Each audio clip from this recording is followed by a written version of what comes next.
776 இடங்களில் சாலையோர கடைகள் அனுமதி வழங்க சென்னை மாநகராட்சி திட்டம். சென்னை மாநகர பகுதியில் 776 இடங்களில் சாலையோர வியாபாரத்தை அனுமதிக்க மாநகராட்சி திட்டமிட்டுள்ளது.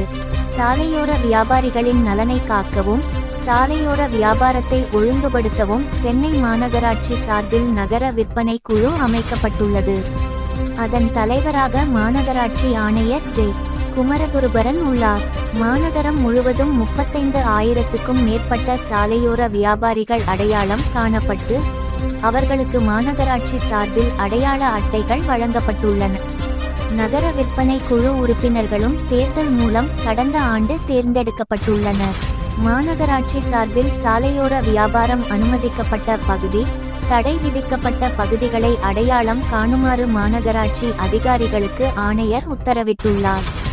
மேலும் வட்டாரத்துக்கு 1 வீதம் 3 மாதிரி சாலையோர வியாபார வளாகங்களை உருவாக்கவும் அறிவுறுத்தியிருந்தார். அதன்படி வட சென்னையில் மகாகவி நகர், மத்திய சென்னையில் அம்பத்தூர் மண்டலத்துக்கு உட்பட்ட பார்க் சாலை, தென் சென்னையில் பெசன்ட் நகர், 2வது நிழல் சாலை ஆகியவை தேர்ந்தெடுக்கப்பட்டு அப்பகுதிகளை மாதிரி வியாபார வளாகங்களாக மாற்றும் பணிகள் நடைபெற்று வருகின்றன. மகாகவி நகரில் நடைபாதையை சமமாக பிரித்து ஒரு பகுதியில் வியாபாரிகள் கடை வைக்கவும் ஒரு பகுதியில் பொதுமக்கள் நடந்து செல்லவும் வழிவகை செய்யும் வகையில் தடுப்புகள் அமைக்கப்பட்டு வருகின்றன. அம்பத்தூர் பகுதியில் நடைபாதையில் கடை வைக்கும் பகுதிகள் வண்ணம் தீட்டப்பட்டு வருகின்றன. தொடர்ந்து விற்பனை பகுதி, விற்பனைக்கு அனுமதி இல்லாத பகுதிகளை அடையாளம் காண்பது தொடர்பான ஆலோசனை கூட்டம் ஆணையர் ஜே. குமரகுருபரன் தலைமையில் நடைபெற்றது.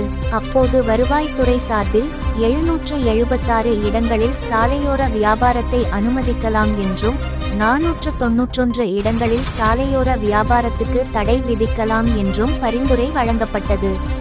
இதை நகர விற்பனை குழு பரிசீலனை செய்து வருகிறது.